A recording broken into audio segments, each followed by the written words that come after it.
Recién introducíamos brevemente lo que ha sido esta cumbre de la OTAN en Ankara, en la capital turca, y decíamos, hay un montón de cosas que se pueden desprender y se pueden analizar, no solamente de la cumbre en sí, sino de lo que ha venido sucediendo a lo largo de estas semanas. Lo hemos analizado, lo hemos charlado, no solamente cómo por lo menos en el último mes, ha ido increciendo la narrativa bélica antirrusa.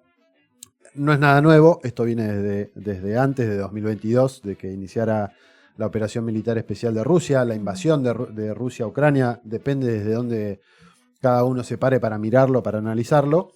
Y en el último tiempo, como decimos, hemos asistido a una cosa que se va incrementando, a la participación de otros países en el conflicto o que permitían que utilicen su espacio aéreo para que pasen drones para atacar a la Federación Rusa.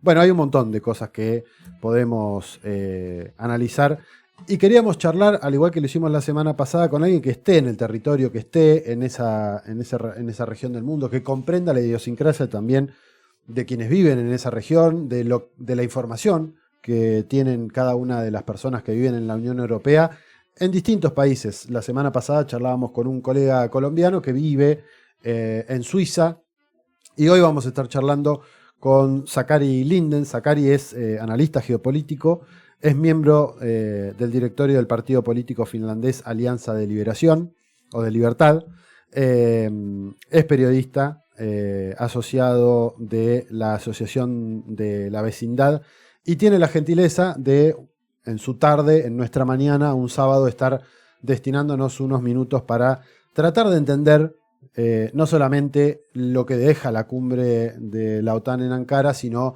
todo lo que ha venido sucediendo en estas últimas semanas. Sakari, muy buenos días, muy buenas tardes para vos. Nicolás, Viviana y Claudia, te saludamos de este lado. ¿Cómo estás? Muy buenos días, muy buenas tardes y saludos para todos los argentinos. Bueno, a ver, Sakari, en principio, preguntarte cuáles serían las primeras reflexiones de esta cumbre de la OTAN, entendiendo sobre todo que se habló tanto de lo de Ucrania, pero en el mismo momento estaba Trump volviendo a lanzar misiles contra Irán, discusiones entre Trump y los demás miembros de la OTAN, sobre todo los europeos, respecto de si había que invertir, si no, las idas y vueltas con Sánchez. Este cumbre de la OTAN quiere decir que nada cambia en la OTAN.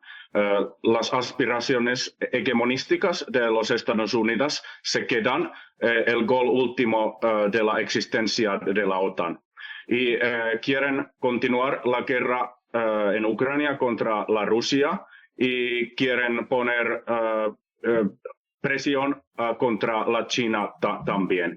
Hay algunas tensiones entre los Estados Unidos y algunos miembros estados europeos de la OTAN, pero me parece que está solo una fase de negociación. Los Estados Unidos quieren que los países europeos apoyan a los Estados Unidos en las guerras en otras partes del mundo y la Unión Europea y sus países miembros quieren que se enfocasen solamente en el continente europeo. Y yo creo que haya un compromiso entre estos partidos y que habrá un nuevo OTAN 3.0. Esta quiere decir que los Estados Unidos van a retirarse de sus tropas desde Europa y concentrarse en otras partes del mundo especialmente en Asia Oriental. Y la Unión Europea, los países miembros de la OTAN en Europa, continúan poner la presión contra la Rusia y entonces también apoyar las aspiraciones hegemonísticas de los Estados Unidos. En relación con esto, veíamos estas últimas semanas que Finlandia, país del que sos oriundo, había levantado la restricción de colocar o de tener armamento nuclear de la OTAN en su territorio. Vimos anteriormente que ya lo habían hecho otros países que hasta ahora se habían negado. Esta semana estas últimas semanas hubo como un recrudecimiento en la narrativa, sobre todo del secretario general del organismo, Marco Rutte, directamente casi planteando como que la OTAN era una plataforma de proyección de los Estados Unidos en su guerra contra Rusia y diciéndolo casi literal y abiertamente. ¿Cómo repercute esto en la ciudadanía de los países ahí en la Comunidad Europea? Sí, los Estados Unidos quieren que los estados europeos son totalmente sumisos a los intereses estadounidenses. Entonces, esto quiere decir que tienen que gastar el dinero para los goles militares que apoyan a las aspiraciones estadounidenses en el mundo, en este caso contra la Rusia. Y en los países, en muchos países europeos hay desequilibrio entre los gastos militares y además los gastos sociales. Y es un ejemplo de esta es España, donde el primer ministro Sánchez prefiere que España gaste dinero para los gastos sociales. Pero esto quiere decir que un poquito que un país europeo quiere enfocarse en su soberanía contra la hegemonía estadounidense. El castigo es inmediato. Si un país europeo quiere hacer alguna cosa de la manera autónoma y no totalmente es ser sumiso a los estadounidenses, el castigo es inmediato. Hola, Zachary, ¿cómo estás? Te habla Viviana desde el estudio. Yo te quería preguntar algo relacionado a cómo lo está tomando la ciudadanía, pero porque vemos que esta decisión de invertir, ¿no?, parte del PBI de estos países al financiamiento de defensa de la OTAN va más allá de incluso las líneas partidarias, como que pareciera que Europa ahora no puede establecer otra proyección política por fuera de seguir financiando la defensa de la OTAN por, las amenazas que pueda tener Estados Unidos. ¿Cómo ves esa discusión en la ciudadanía? ¿Cómo ves esa discusión, incluso esa posible salida de proyección de los partidos ante esto, ante estar coartados a seguir financiando las guerras que quiera liberar Estados Unidos, básicamente? En las mayorías de los Estados miembros de la Unión Europea, de la OTAN, no hay oposición verdadera hacia este poder estadounidense. No importa si son los partidos de derecha o de la izquierda, todos quieren apoyar a la hegemonía estadounidense. Y, por ejemplo, en mi país, Finlandia, todos los partidos presentes en el Parlamento están de acuerdo de todas las cosas más importantes. Entonces, la membresía en la Unión Europea, la membresía en la zona euro, la membresía en OTAN y economía neoliberal. Sí hay un poco oposición, por ejemplo, ahora en España. Los otros países europeos con los Estados Unidos quieren hacer la isolación contra estos países y estas fuerzas políticas. Ahora vemos que hay colaboración entre los Estados Unidos y los partidos de la derecha en España para que cayera Sánchez y su partido socialista en las elecciones próximas. Hola, Zachary, Claudia te saluda. Yo quería preguntarte entonces, ¿cómo queda la situación entre Europa y Rusia? Me dices que nada cambia, casi todo está igual, entonces, ¿qué se puede esperar ahora? ¿Qué va a pasar con respecto a Rusia?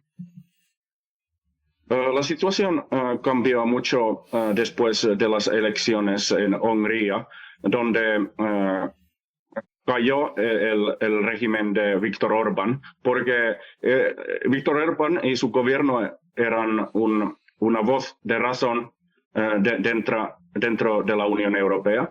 Y ahora hay solamente el gobierno de Eslovaquia, el gobierno izquierdista de la Eslovaquia, pero es muy solo.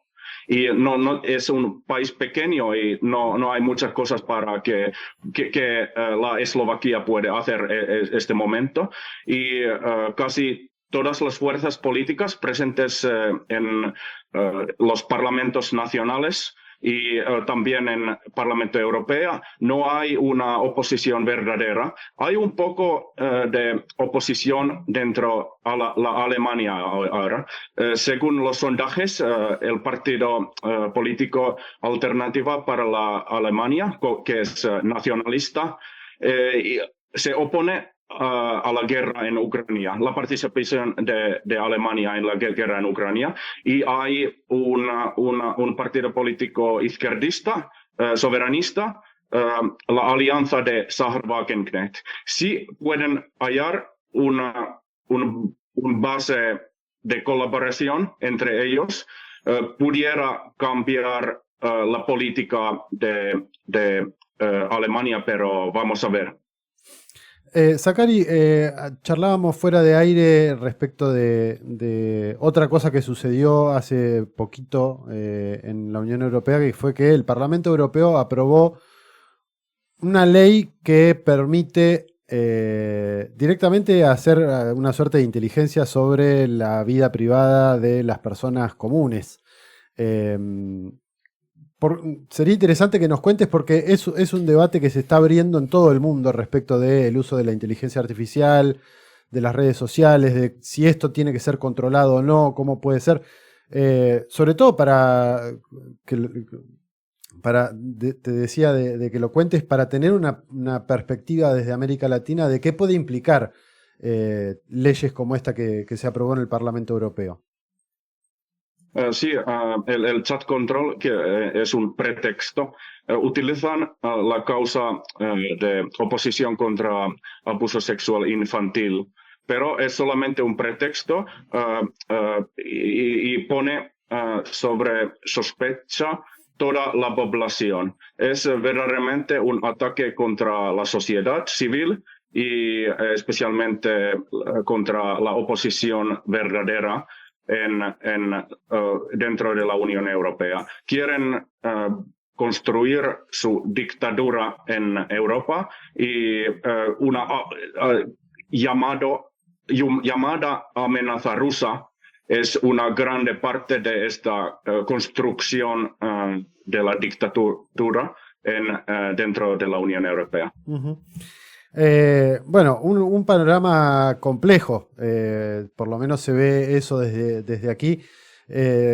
También en estas semanas, sobre todo, salía a la luz pública en Francia la intervención de una empresa israelí que supuestamente había realizado intervención en distintas partes del mundo en procesos electorales.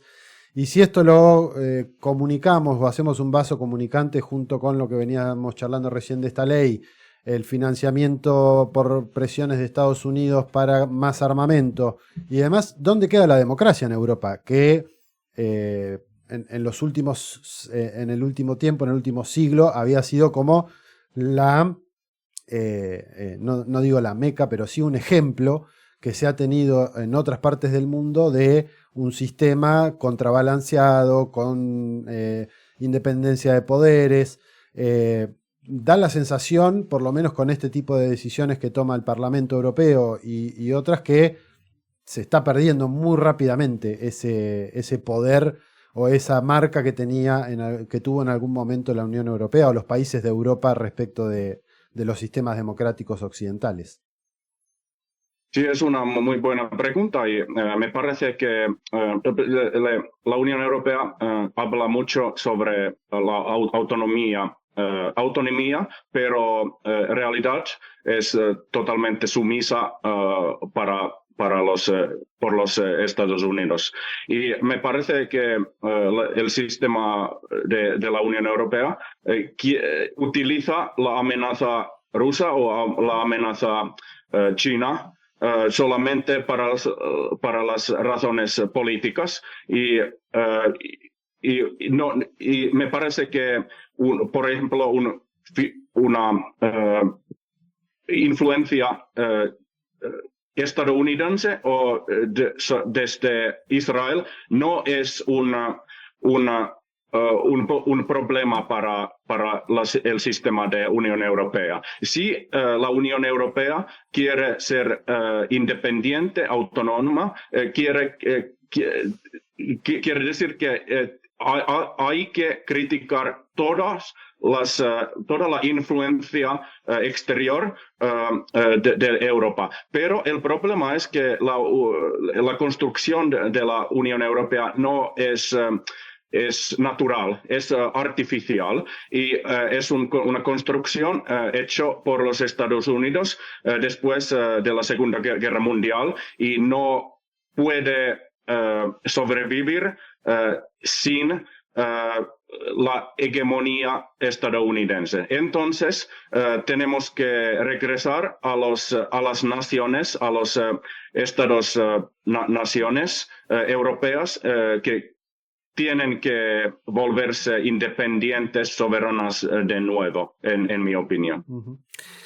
Sakari, gracias por estos minutos de conversación. Más allá de la diferencia idiomática, creo que se entendió clarísimo todo lo que has planteado y sabemos que muchas veces es difícil poder afrontar una charla, una entrevista fluida en un idioma que no es el tuyo originario, así que doblemente gracias por eso.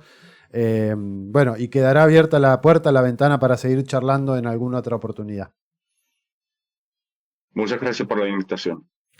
Charlábamos con Sakari Linden, analista geopolítico, miembro del directorio del partido político finlandés Alianza de Libertad y periodista, colega periodista que trabaja para la Asociación de la Vecindad, que bueno, nos daba un panorama desde Bélgica, pero finlandés, conoce de primera mano lo que pasa en un país que hasta hace no mucho prohibía el uso de armamento nuclear en su territorio, armamento nuclear de la OTAN en su territorio, y que hace algunos días, algunas semanas, levantó esa restricción.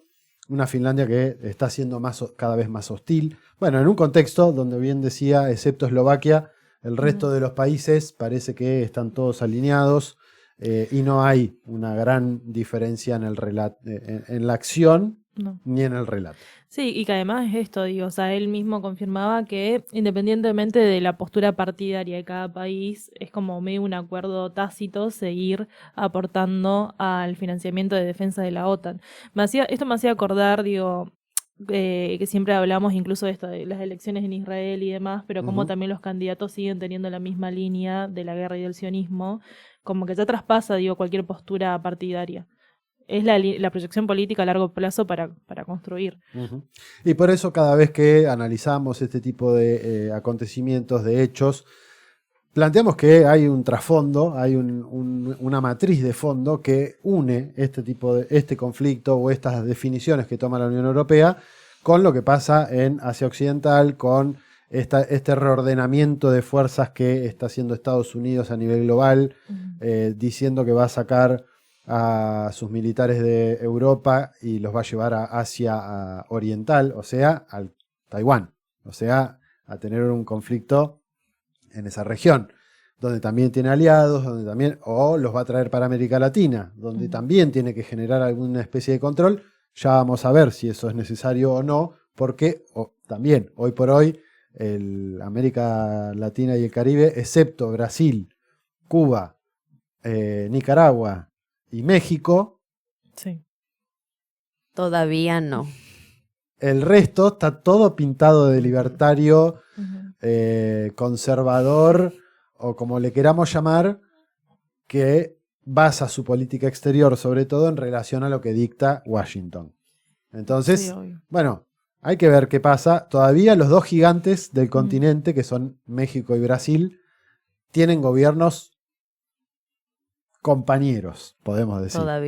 Todavía. Pero las amenazas a México existen, las amenazas a Cuba y a Nicaragua existen, las amenazas a Brasil existen, las vamos a analizar también, porque obviamente hay que ponerle ojo y como ven, está todo conectado, todo tiene una línea, un eje de conducción entre cada una de estas cosas que se muestran como separadas.